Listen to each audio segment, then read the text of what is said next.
किशोर 26 जनवरी 49 को इस धरती पे आया। एक सामान्य परिवार में, सामान्य परिवेश में, क्योंकि पिता विभाजन के कारण उजड़ के आए तो एक बहुत ही आर्थिक स्थिति भी उस समय परिवार की अच्छी नहीं थी, परंतु माता पिता ने, बाबा, मेरे बड़े ताऊजी वगैरह ने, सब ने मेरा, क्योंकि परिवार में शायद मैं दूसरा ही लड़का था, तो बहुत लाड़ प्यार तो पूरा मिला।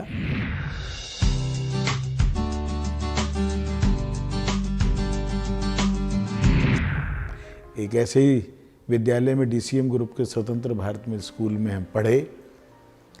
मजदूरों के बच्चे भी साथी थे, ऑफिसर्स के भी साथी थे। तो एक ऐसा परिवेश मिला कि पूरे देश को, समाज को छोटे रूप में जानते जानते क्या क्या इस समाज में दिखते हैं, उनको स्वयं देखा भी, कुछ भोगा भी।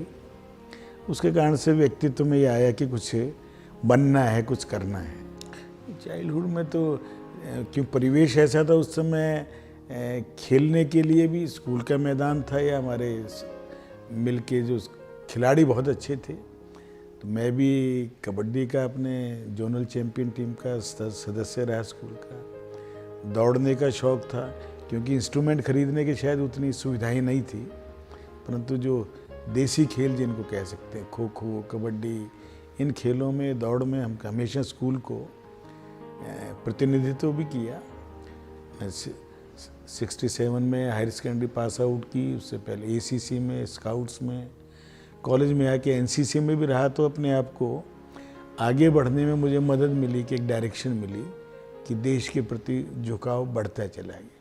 अपने लिए जीने वाले बहुत लोग हैं, थोड़ा देश के लिए भी हमें कुछ करना चाहिए, ये भाव प्रकट हुआ। और 67 में मैंने आरएसएस की शाखा में भी जाना प्रारंभ कर दिया।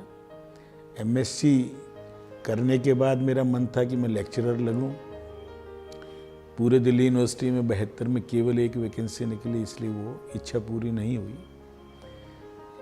परिवार ने विवाह कर दिया तो व्यापार में फिर आना पड़ा, जिसको मैं बचना चाहता था। व्यापार किया, परंतु अपनी शर्तों पे किया। केवल 9 बजे से 5-6 बजे तक काम करेंगे, बाकी समाज का काम करेंगे। अग्रवाल समाज में 71 में एक्टिविटी प्रारंभ की, संघ की एक्टिविटी चलती थी। फिर थोड़ा सहकारिता आंदोलन में जुड़ गया 75-6 आते आते, और इमरजेंसी लग गई तो जेपी आंदोलन में सक्रिय रूप से भाग लिया।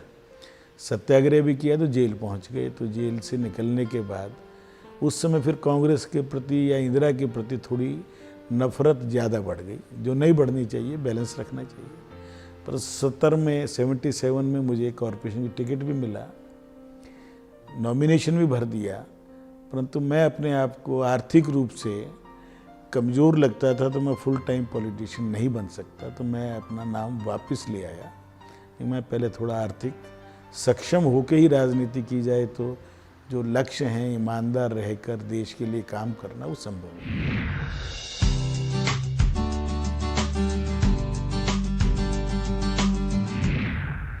62 में समझता हूँ, 62 एक टर्निंग पॉइंट रहा मेरी ज़िंदगी में, जब मैं 5वीं में दिल्ली में स्कॉलरशिप के एग्ज़ाम में स्कूल का पहला स्कॉलरशिप लेके आया। 4 रुपये महीने ही थे उस समय।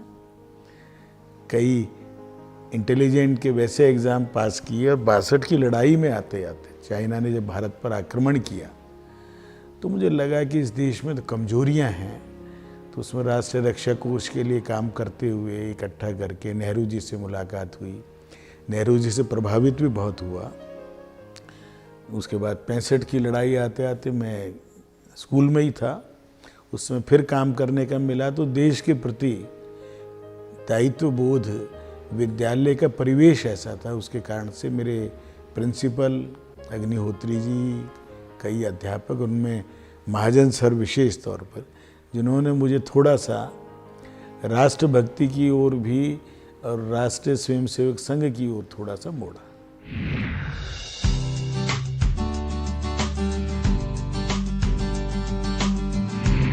प्रारंभिक जीवन में तो बहुत ज़्यादा नहीं, 6ठी में जब हमने लिखा कि माय फेवरेट लीडर के ऊपर ऐसे लिखवाया करते, उस समय बाकी सब लोग ट्रेडिशनली जवाहरलाल नेहरू पे लिखवाते थे। मेरे एक टीचर थे सब्बर वाले, उन्होंने कहा नहीं, जयप्रकाश नारायण पर।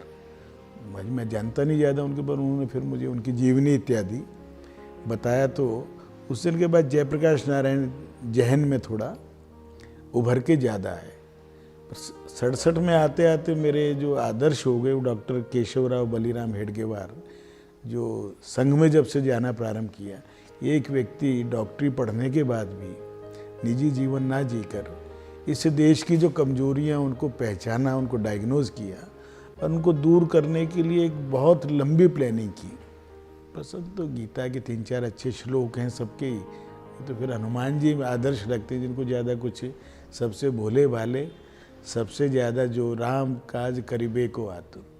तुम्हारे रज्जू भैया जी एक बात कहा करते कि व्यक्ति को कैसा होना चाहिए, स्वयंसेवक को परिभाषित करते तो विद्यावान बली अति चातुर राम काज करीबे को आतुर। उसमें सारी चीज़ आ गई कि विद्यावान भी हों, बलवान भी हों, परंतु चतुर तो हों, कनिंग ना हो, और राम काज मतलब जनता की सेवा, जन सेवा, समाज सेवा, दूसरों की सेवा करने के लिए तैयार रहें, मेहनत करो।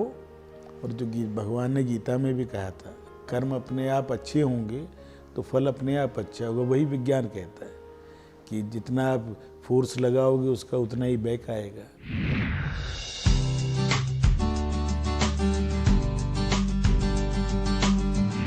पढ़ने का बहुत शौक़ है, पर समय आजकल इतना उतना नहीं मिल पाता। पढ़ने के लिए किताबें खरीदने का शौक़ अब ज़्यादा रह गया, पढ़ने का उतना समय नहीं मिल पाता, क्योंकि सुबह 1-1.5 घंटा अखबारों में लग जाता है। पुराने गाने सुनने का है, पहले फिल्में भी काफ़ी देखते थे 1900 मेरे ख्याल 80-82 तक। उसके बाद जाने में झिझक होगी, समय भी कम मिलता है। अब अपने परिवार के सिनेमा रिश्तेदारों के तो भी शायद कई साल तक हमें जाने की वो नहीं मिलती। परंतु हॉबी तो है, परंतु आज भी पुराने गीत सुनना।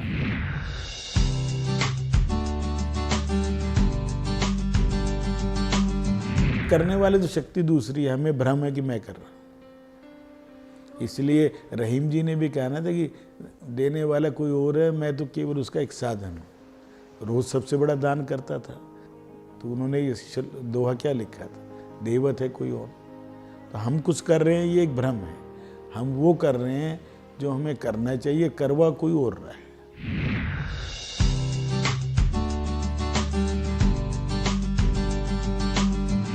चैलेंज दिन में से 20 चैलेंज आते हैं, हर रोज आते हैं, रोज नए भी चैलेंज आएंगे, परंतु उनको यदि घबराना नहीं चाहिए। जो आ रहा है उसको सहज रूप से मान के चलना। दूसरा कोई कर सकता, मैं भी कर सकता और कर सकता हूँ। जब ये भावना आ जाए तो जामवंत ने भी हनुमान जी को यही कहा था कि आप जा सकते हो समुद्र पार करके। उनको याद दिलाना पड़ता, तो हम भी उसी को याद करते रहते हैं कि नहीं हो सकता है, हो सकता है तो हो जाता है।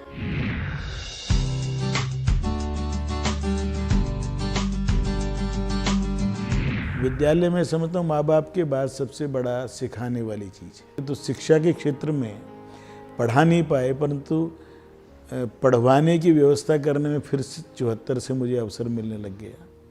गीता विद्यालय हमने शुरू किया, जो आज लगभग 40 साल से सुल्तानपुरी में 2-2.5 हज़ार बच्चों को हम पढ़ा रहे हैं, फ्री पढ़ा रहे हैं। उसी से आगे निकलते गए, सहकारिता में एक सोसाइटी बनाई, दिल्ली की नंबर 1 बनाई। इसी का विकास करते करते मेडिकल कॉलेज शुरू किया, अग्रोहा। अब एक मेडिकल यूनिवर्सिटी बना रहे हैं। हमने फिर अपना इधर विद्यालय से हमने कॉलेज शुरू किया, Maharaja Agrasen institute of technology. आज इंडिया के टॉप 20 में है इंजीनियरिंग कॉलेज हमारा। मैनेजमेंट शुरू किया तो वो भी आज इंद्रप्रस्थ यूनिवर्सिटी में बनने वाला श्री राम कॉलेज जैसा है, आज हम गर्व से कह सकते हैं। वहीं से फिर पिछले वर्ष हमने महाराजा अग्रसेन यूनिवर्सिटी, प्रणब बाबू राष्ट्रपति ने उनका उद्घाटन किया पिछले साल मई में। तो ये यात्रा जारी है और इस यात्रा में बहुत सहयोगी समाज के लोग, बहुत बड़े बड़े दानी और इस देश के जो टॉप के इंडस्ट्रियलिस्ट हैं, वो इन्हीं संस्थाओं से हमने उनको भी जोड़ा। चाहे जिंदल परिवार हों, चाहे सूर्य रोशनी वाले हों, एक्शन शू वाले हों, सब हमारे सहयोगी हैं, सब हमारे दानदाता हैं और समय लगाने वाले हैं। आगे बढ़े तो हॉस्पिटल की सोची। आज महाराजा अग्रसेन हॉस्पिटल 1980 में सोची थी, 90 में शुरू कर पाए। आज 400 बेडेड हॉस्पिटल दिल्ली का टॉप के 10 हॉस्पिटल में हम कह सकते हैं वो है, जहाँ सुपर स्पेशलिटी भी है।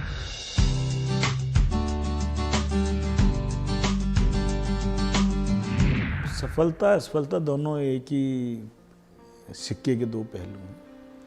हमेशा तो कोई सफल नहीं हो सकता, और सफलता कितनी है ये अपने खुद मेजर करें या दूसरे लोग करें, उस पर ज़्यादा मैं समझता हूँ। दूसरे लोग कहें कि ये अच्छा काम है, इससे समाज का भला हुआ, लोगों का किसी का भला हुआ, वो सफलता है।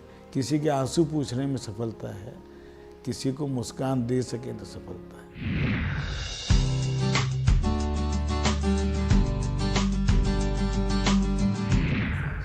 लगभग 6 बजे उठते हैं और 6 बजे के बाद सुबह 15-20 मिनट बाद मैं श्रीमती अपना घूमने चले जाते हैं। मैं वहाँ से शाखा चला जाता हूँ, ये घर आके अपना व्यायाम कर लेती हैं।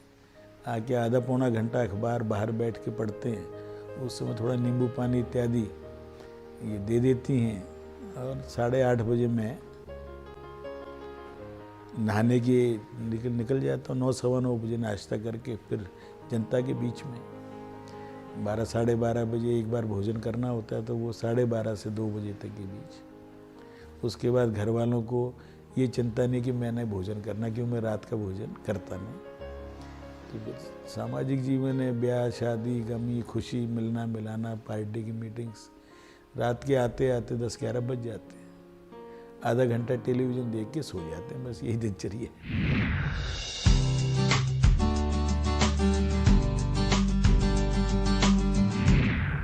राजनीति एक माध्यम है सेवा करने का। भाजपा का जो कमल संदेश है मुखपत्र, वो भी उसका पब्लिशर मैं ही हूँ। तो पार्टी ने मुझे सम्मान दिया। राष्ट्रीय कार्य समिति का मैं सदस्य हूँ आज, पिछले 12-13 साल से, अडवाणी जी के अध्यक्ष काल से। 83 में मैं काउंसलर बना। काउंसलर बन के मैं बिजली विभाग को मैंने बहुत नज़दीक से देखा। 93 में MLA बना, मैं पार्लियामेंट्री सेक्रेटरी बना। 98 में चीफ व्हिप पार्टी के रहे। इसके बाद लोगों ने 2013 में फिर से मुझे विधायक बनाया, पर इस साल फिर से चुनाव हुए। तो यात्राएं हैं, और दिल्ली की समस्याओं को जितना नज़दीक से देखा है, सारी ज़िंदगी दिल्ली में बीती, परंतु 1983 के बाद तो डायरेक्ट देखा है समस्याओं के सॉल्यूशंस क्या हों, इसके ऊपर चिंतन भी है, उसके ऊपर कुछ करने की क्षमता भी है, और ये प्रॉब्लम सॉल्व की जा सकती हैं, ऐसा मेरा मानना है। अब जो भगवान अवसर देगा, जिस चीज़ टाइप का करेंगे उसको। तो राजनीति से कुछ लेना नहीं है, ये पहले दिन से तय कर रखा है। ये मैं बताना, हमारा तो जिस गीत को हम रोज़ शाखाओं में दोहराते हैं, सिंहासन चढ़ने की इच्छा नहीं, कुछ करने की ज़रूर है। अवसर मिलेगा, जब मिला किया, जब आगे मिलेगा फिर करेंगे।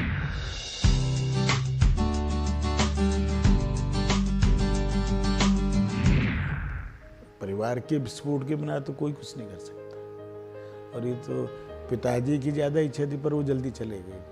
मैं जिस दिन पहला चुनाव जीता, उसके 1.5 महीने के अंदर ही बीमार थे, उस समय चले गए। तो इसलिए, पर आज भी सपोर्ट उन्हीं का है, वो अदृश्य रूप में है। बाबा का बड़ा सपोर्ट था मेरे को, दादी का था, भाइयों का और बेटों का तो है ही। अब सवेरे 8 साढ़े 8 बजे तक शाखाओं में, 9 साढ़े 9 बजे ऑफिस जाएं, तो उसके बाद जो शुरू के 8-10 साल हर महिला की, हर पत्नी की इच्छा रहती है, कोई विशेष डिमांड होती तो मैं कुछ नहीं कर पाता, क्योंकि डिमांडिंग होती तो फिर मैं उसी चक्कर में लगा रहता। तो मैंने कहा घर वाले मेरे से कोई डिमांड नहीं करते, कोई ज़्यादा एक्सपेक्टेशन भी नहीं है।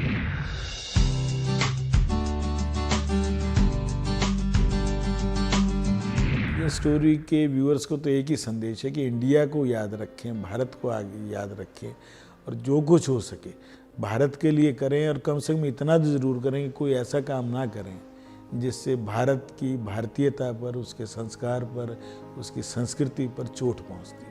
इतनी प्रिकॉशन भी ले लेंगे तो भी पॉजिटिव कंट्रीब्यूशन हर व्यूअर का, हर भारतीय का होगा। जीवन का अंतिम लक्ष्य नहीं है सिंहासन चढ़ते जाना, ये मुखड़ा है उसका, कि जीवन का एक ही लक्ष्य नहीं है, लक्ष्य है केवल भारत माँ की सेवा करना। और उसके लिए दिन रात उसी को देवता माने। स्वामी विवेकानंद ने एक ही बात कही थी कि भारत के लोगों, सभी देवी देवताओं को 50 साल के लिए अलमारी में बंद कर दो, केवल जीवित भारत माँ को याद रखो और उसी के लिए अर्पित हो जाओ।